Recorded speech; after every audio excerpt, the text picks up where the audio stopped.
Hello, you are listening to the Gamer Librarian Podcast, the best podcast you can find on this side of the multiverse.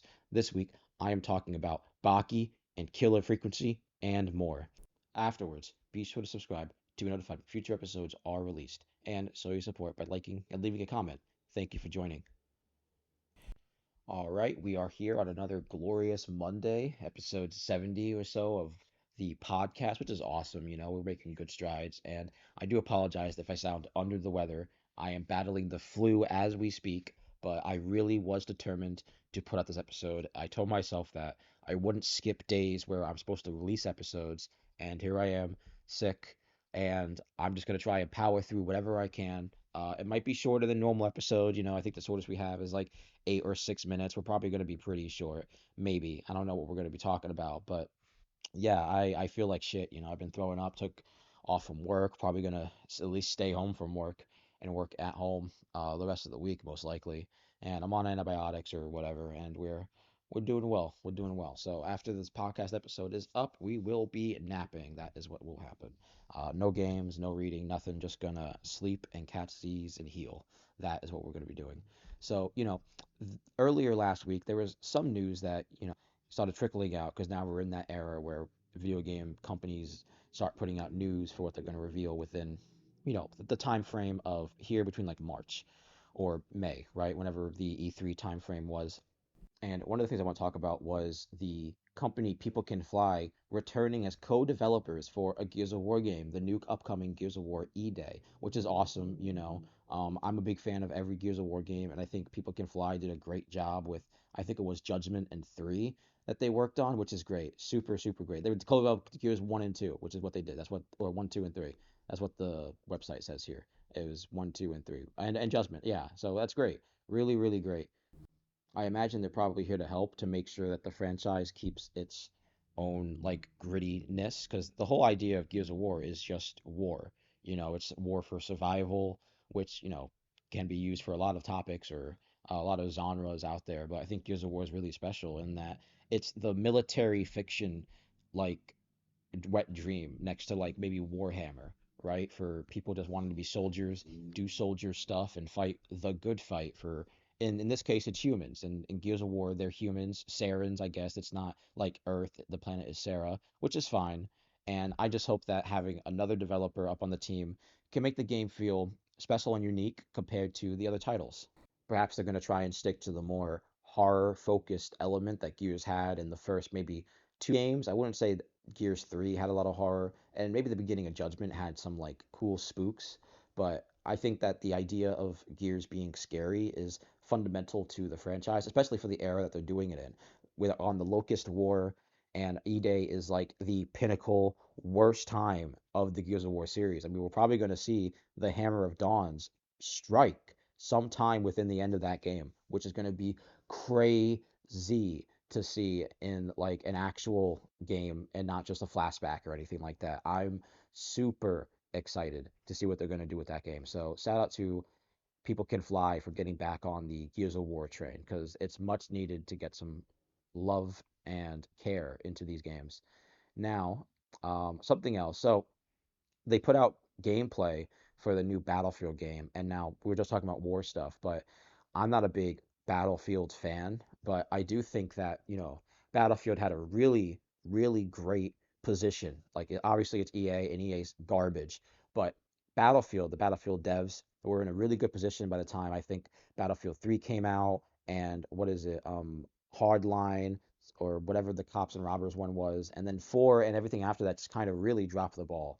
And obviously, that comes down to a lot of things like them kind of being the same games, right? The multiplayer maps or the game modes are just kind of the same. At least it felt that to me when I played 4. I liked Hardline a lot because the cops and robbers motive was really great. So this new Battlefield game, I don't know when it's going to take place. It's so apparently it says it takes place after 2021's Battlefield 2042. So it's going to take place someplace around there. That's crazy. Now, I like shooter games, and it's really cool to see this company, EA, and whatever else is making Battlefield come back. I just don't think that the shooter space is something that people are really coveting right now. if you're making a shooter game, especially if it doesn't have a single player campaign, you really, really have to have a really great online system for like customization, progression, and then like mode and replayability. I think that's really, really crucial for these online games. So speaking of that same thing, right? A game that just got canceled.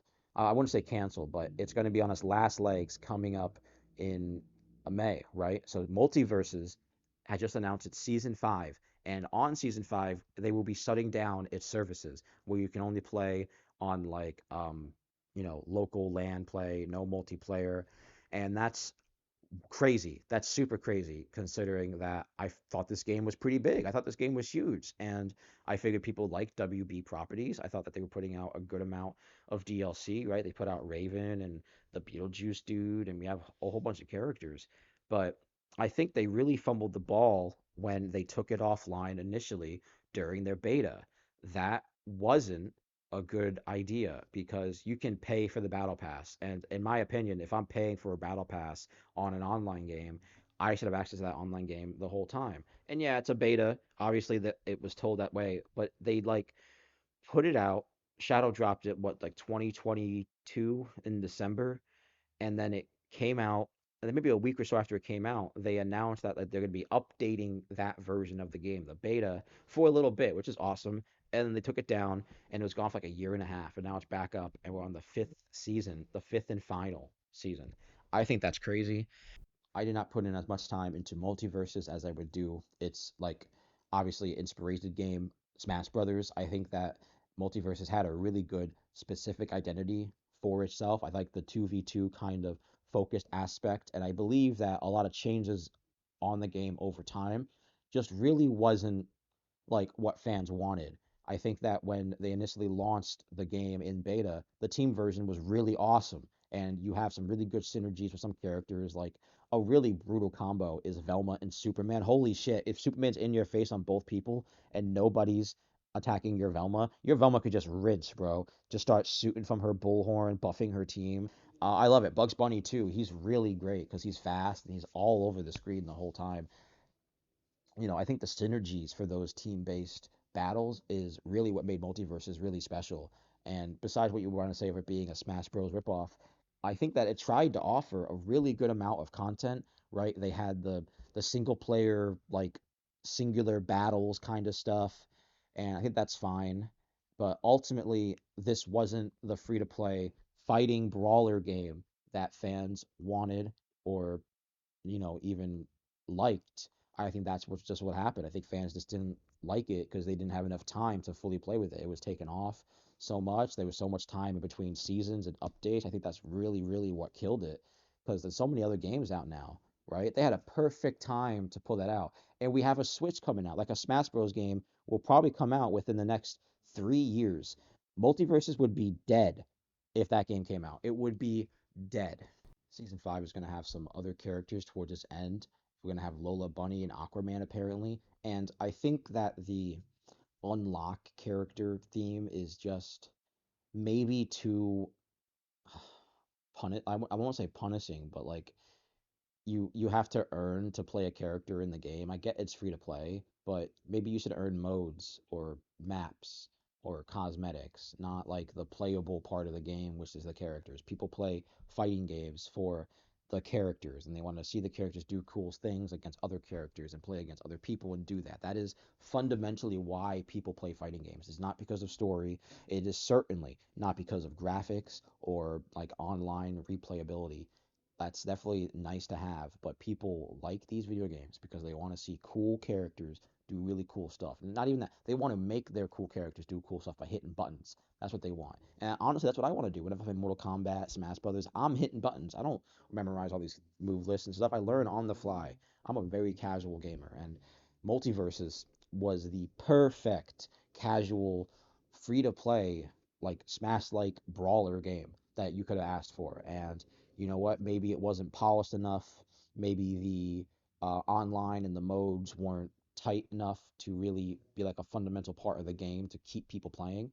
But at the end of the day, WB doesn't know how to manage games. And we see that time and time again with other companies. just like another EA game, talking about Battlefield before, another EA game made by Bioware, Dragon Age Veilguard. That game has sunk that company. Now, I didn't know how many workers were on Bioware initially. I kind of figured it would be maybe around 500, after everything with like Andromeda, I think. They would keep the stuff pretty tight, and it's obviously Anthem probably hurt the company just as bad as Veilguard did because that game, it was flashy, but it didn't have a lot of the same gripes people have with Dragon Age. Anthem is a new property. I don't blame people for not jumping on board to the new property made by the franchise or made by the company that makes RPG franchises, and that game Anthem had none of the things that make BioWare games BioWare. It didn't have choices that influence not just the game, but you feel like you're influencing and changing, affecting the world you're playing in. Star Wars, The Old Republic is just like that. Mass Effect, and Dragon Age, the first three games are all like that. Anthem is the oddball out, very odd. And they also even had that weird isometric like dungeon 1v5 player game that they, scrapped. It was just scrapped. And that really pissed me off. So now BioWare has put out that the sales of Dragon Age certainly were nowhere near what they were expecting because they only figured that maybe 100, oh, I'm sorry, 1.5 million players have played the game, and that's pittance. That is truly, truly pittance because I'm pretty sure Dragon Age, uh, 3 Inquisition, right, had like at least three by the end of its life cycle, and I'm sure no one's buying Veilguard anymore. No one's buying Veilguard. I think it's I think it's sad, and they're cutting down the workforce here at BioWare, which is obviously in their eyes it's the best move, but I don't see that being the case, right? Why are you gonna just replace all the staff mid working on a game? Like you're still working on Mass Effect 5. These people are already probably acclimated into the project to some degree. I don't even know. It's crazy. I have no faith that they're going to be doing Mass Effect 5 any justice, right? I I liked Andromeda, right? I'll say that. I understand that it's buggy, and my biggest gripe about Andromeda is that it misses the races from the world that we love. There's no Krogan, there was no I think Asari, none of the Hanar, or anything like that. And I think that was fucking stupid. That was so stupid. Everything else about the game, I don't think was that bad. I think that they streamlined and made more enjoyable the combat. I think the combat's actually very fun in Andromeda. And the exploration, right? We're out of that era where there needs to be big hub zones to explore, right? I think that's cool every now and again. But people, especially when it comes to single player games, bro, I'm tired of searching around everywhere and making sure I visit every single door and house and search every cabinet and all that kind of stuff. That that kind of stuff is very annoying. And then they add fetch quests or uh side quests that take forever and all these things. Like obviously games like The Witcher and Skyrim are so big and enjoyable because of that. But some games don't need that, right? I think Dragon Age Origins had a really good size. 2 could have been bigger. Inquisition was certainly too big. And Veilguard, man, Veilguard just didn't feel like I was in the Dragon Age world making decisions around the Dragon Age people. I mean, the character you play as just already knows Varric, already met Varric. Varric just decides this person and you're named the Rook. So stupid. Just decides he's the hero. Like, what? Huh? Bro, I didn't even like that. And I don't like any of the background choices. Bro, I chose the Necromancer thing and I did not get to turn into a skeleton like Emmerich did. L, big L for that game. Horrible. I can't stand it. And the game is getting a lot of hate for other reasons online that I think are valid, right? If you don't like the way that politics are affecting video games, then you should speak up about that because obviously art imitates real life and there should be things in real life in video games to make people connect and things like that, but it needs to be done tastefully. It needs to be done appropriately, right? I personally don't care if there's one or two body types or a million. I don't care. I don't care if there's genitalia. I don't care if there's scars. I don't care if there's pronouns. But what I do care is if the game is pushing content into my face that's actually bad. And I'm going to say the example because I don't think the character is actually badly written. I just think it's a bad representation of trans people, and that's Tosh. Like, it's truly, truly an awful representation because that person is so confrontational about that topic that it makes anybody who may identify as trans seem like a crazy person, seem like they're not right in the head or anything like that. I think that's so disrespectful and distasteful to the people that identify as trans or even are trans and play Dragon Age, let alone just Dragon Age fans like myself. I feel so mad that I had to experience that game after being a big fan of Dragon Age 1 and 3. 1, 2, and 3. I mean, I was looking forward to this game forever. We were going to do the road to Dragon Age, and obviously that didn't go the way we planned. We had some issues with the Bioware mod stuff for Dragon Age 1, right? We had issues with the mods, and I certainly wasn't feeling playing Inquisition again. But it was definitely cool to like do the comics and stuff, since Veilguard had no true effect on the Dragon Age world, I don't feel like. And it felt like nothing of the side material content even played into that game, save for like some of the main game stuff. Like I'll just go around and say it. There was no fucking sandal in that game. Like, if I knew there was no sandal in Dragon Age Veilguard, I never would have purchased it. I never would have even thought about purchasing it. Because, like, why wouldn't you bring back Sandal? He's like the most mysterious character from the second game. It's fucking abhorrent. Holy shit.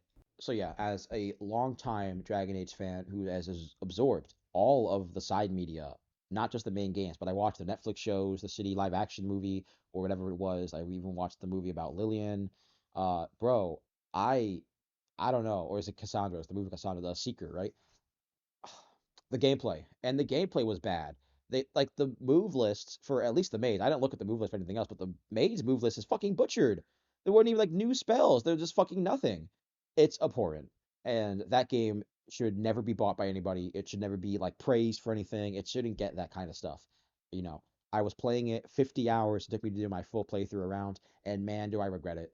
I really regret it. So I think Bioware deserves it. I think EA deserves it more. I don't think the individual people who, are just trying to do a job and get paid for that job, I don't think they're at fault, but the leadership and the management are fucking up so bad that they can't even understand what makes a good game or not.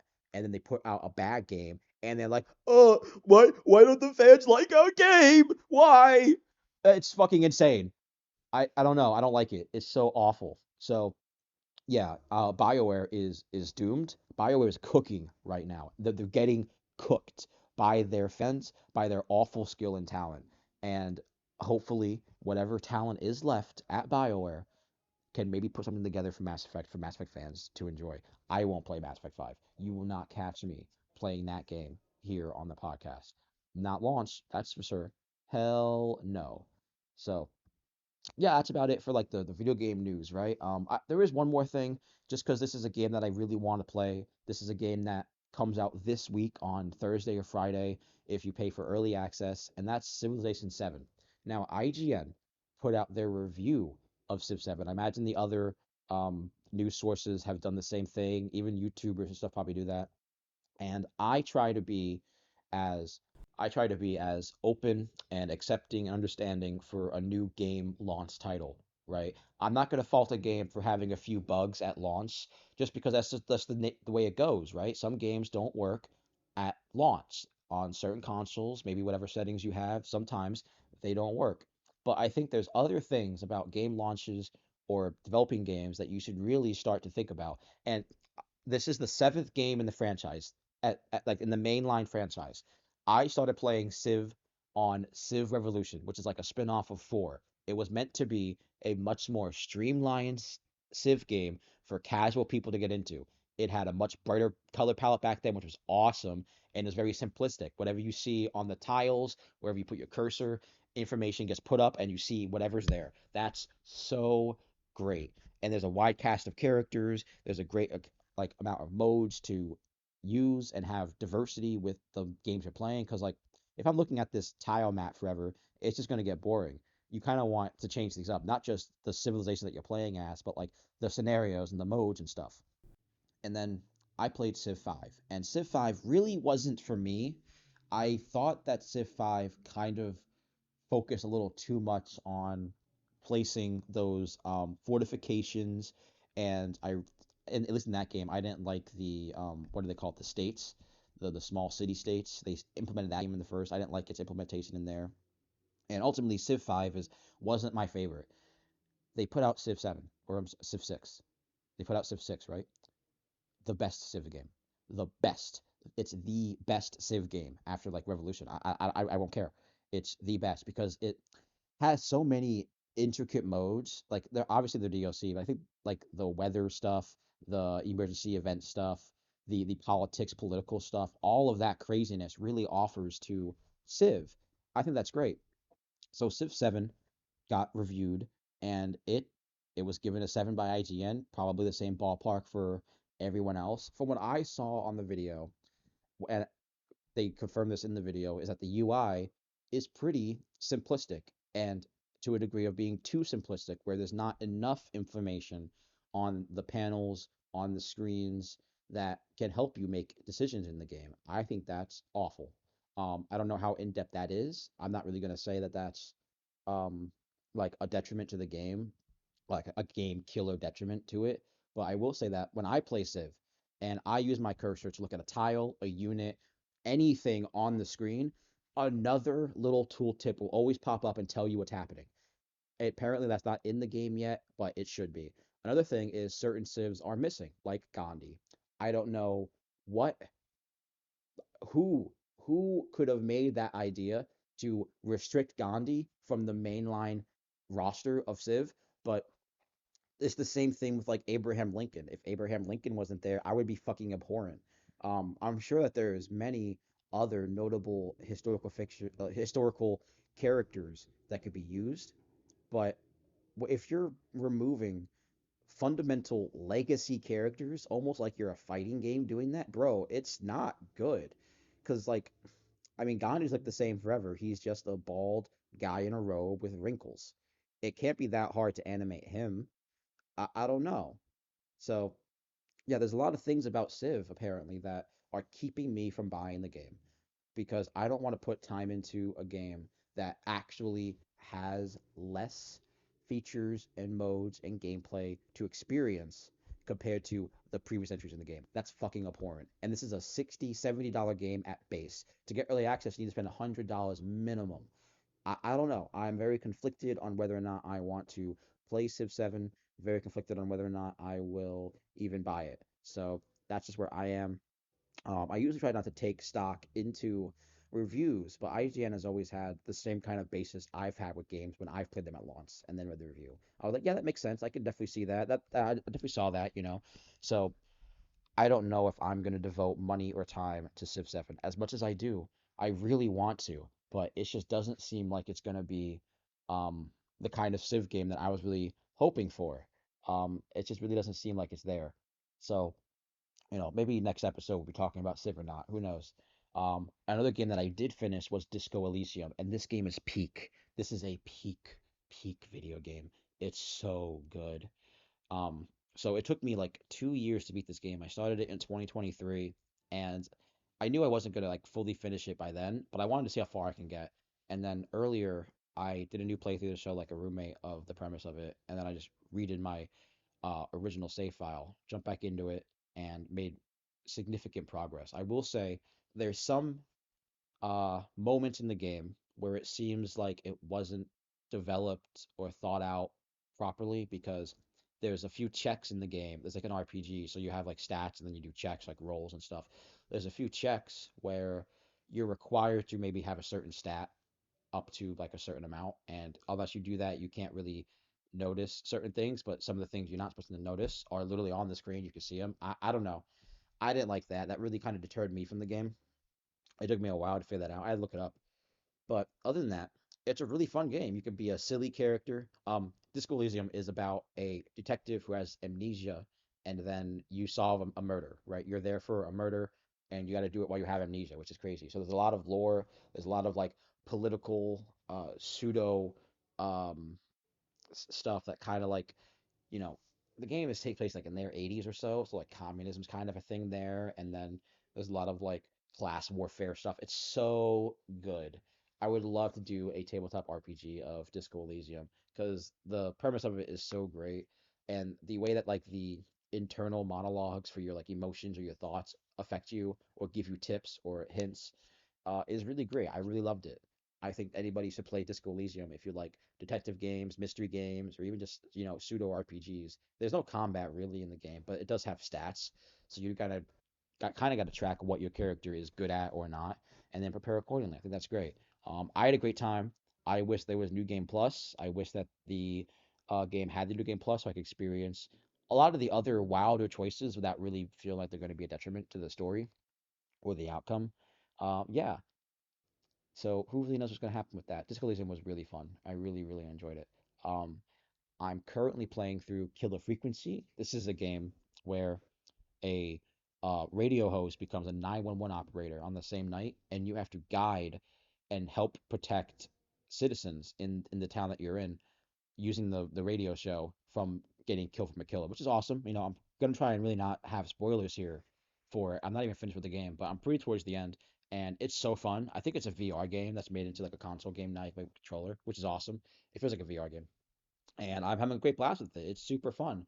I love that it's very simple. There's a lot of puzzles in it, which is awesome. Like the puzzles are pretty simple, but if you're paying attention, you definitely know what you're doing. So I don't mind it. It's definitely a fun little horror game. I should have played it like in October or so, but it was free here, and I was in between games, and it was just something that I picked up. Um, I did start playing something Citizen Sleeper.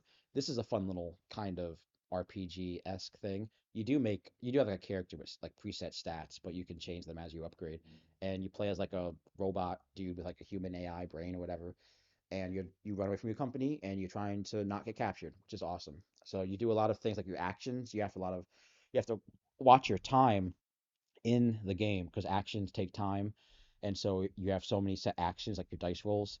Yeah, it's like one of those time management games, kind of like Dead Rising in a way, I would suppose. I enjoy it. I really like it. Um, I did get to experience with the girlfriend the mods for Baldur's Gate 3, which let's just say for the two games that like offer the mod support, Skyrim and Baldur's Gate, it's so great that Baldur's Gate has such streamlined mod support even on PS5 console. That's so awesome. I downloaded dice mods, I downloaded extra classes and subclasses, quality of life stuff. It's so awesome. And we just did the tutorial. We crashed the Mind Flayer ship, and we just beginning like the first chapter, which is awesome. And I'm excited to see what's going to happen with the rest of that game and experience it with mods and new fun stuff. My character right now is a fish mind seeker, right? You have like psychic powers, and Hannah's playing a Githyanki cleric or something with like magic and fighting. So, besides video games, this is what I really wanted to talk about here. I wanted to talk about the Baki manga because I made strides in this manga. I've read maybe like 500 chapters. Um, Baki is split up into like multiple parts, kind of similar to JoJo. I think it's because of like illustration or publishing rights throughout the years. From what I read online, is that multiple other publishing companies purchased printing rights of arcs in Baki, and some of them are available, some of them aren't, which is very difficult. So I've just been pirating them online the way I can. And right now, we are on the third arc of Baki. This is the Son of Ogre arc, which is his training experience to fight his dad. That's the whole story. Baki chooses to become strong and fight in order to fight his violent father. And it's such a great story. It's such a great story on like endurance, persistence, strength, like will. Um, for someone who is not much of a fighter, I don't do MMA or anything like that. Seeing those fights in the panels were crazy. I mean, I don't even watch like live fights, but the panels that they have are so cool. There's a bunch of panels where people got their faces like indented from punches. Um, like something even cooler, there's real characters in it. The Muhammad Ali characters in it. His son is in it. I don't know if his son's like a real person or anything, but Muhammad Ali and his son are in it. Mike Tyson are in it. Sylvester Stallone's reference. There's a lot of famous, especially fighting representatives there in the manga of Baki. I think that's so cool. So the first part of the Baki manga, I think, is still currently my favorite. I think watching Baki fight, learning him how to fight, and then seeing him handle all of those fights, especially at the last tournament, is so great. I think that story is peak. And then the second part comes around, and Baki takes a very noticeable like backstage presence on the manga. It's definitely more focused on the side characters of the manga, right? Like Dopo and Iron Mike, and then even Ali Jr. Ali Jr. is practically a main character in the second arc, which is fine. You know, he's no Baki, but seeing this character, this historical character, kind of come to blows with famous people, fictional people, and then his father, I think that's awesome. There's a lot of good history there. I don't know how much of it is truly accurate, but if it is authentic, I think that's awesome and cool. And yeah, we're still reading Baki. Baki Part 3 is pretty fun. Son of Ogre, like I said, is on his fight with his father. So he finally gets acknowledged by his father to fight him, and now he's training for it. And you see a lot of cool stuff. I'm only in the very beginning of it, maybe like chapter 10 or so. He's like showing a kid shadow boxing and stuff, which is cool. We're learning a lot of cool techniques and lore. Baki's becoming more of an adult, it seems. Um, I don't know if I'm going to be reading the specific spin-off stuff, but whenever Baki does fight his dad, regardless of the outcome, I'll probably stop reading there and then move on to something else like Mashal. But overall, Baki's so fun. Baki's so fun. I can't even put it down. I read like 70 chapters just yesterday while I wasn't feeling well, so it's pretty fun. Um, One Piece 1138 dropped, and man, was I right. That dude is Shanks, and we are going to have a good time in the future once some of the rest of those news get brought to like the Straw Hat Pirates of the world. There's a lot of Elbaf lore, not even Elbaf lore. That chapter dropped world lore. Like I'm not even going to talk about it, but bro, we're in the thick of it now. Like Elbath is probably the biggest arc we're gonna have since Egghead, in my opinion. I think maybe the next biggest one was like um, the Eddie's Lobby one. That was really big. Yeah, so One Piece obviously was such a banger, really great. And then we have Chainsaw Man 191, which was kind of a slower take. It was definitely like establishing what's gonna happen in the next few chapters for this fight. I'm hoping we get to see some cool devil fights with this War Devil and then Eternity or whatever. And we watched Dragon Ball Daima episode 16. So things are, coming out. They beat the Geanderman force, like the new Ginyu force, the devil Ginyu force. They got rinsed, washed by Vegeta, and the big bad got a big buff with that eye thing. So that's crazy. We're at, 4 episodes left of Dragon Ball Daima. I think 20 is the cap. So 4 weeks of Dragon Ball Daima left, and it's probably just gonna end simple. It's probably just gonna end with a final confrontation for like two fights, and then like a resolution at like the very end. There's some weird stuff with the Kais. King Kai gets some lore that's pretty cool. I won't spoil anything if you haven't really watched Daima already, but man, the Kais do not like each other. It kind of seems like there's like animosity towards other Kais, which you can kind of see in maybe the other Dragon Ball spin-off stuff like Xenoverse with whatever the angel people are there. I don't necessarily remember the story of a Xenoverse. That's all wacky. Um, but yeah, I think that's it for the podcast. No sponsor. I don't feel like reading that out or editing it in. I'm just gonna dump this straight onto YouTube and call it a day. I'm not even gonna bother like adding the chapter list or anything. Like I don't feel like doing that right now. So hopefully episode 71. I'll be talking about maybe Civ 7 if I find the courage to really just buy it. I don't know. I'll maybe watch some more videos on it. And Dragon Ball episode 17, obviously, we'll be watching that and any manga chapters that come out in between. February is Berserk month. We get a chapter of Berserk, which is so good. And yeah, that's basically it. I hope you guys stay safe out there. Don't get sick. Don't catch the flu like I did. Go get your vaccines if you can. And that'll be it, guys. You guys stay safe and have a good one. Peace.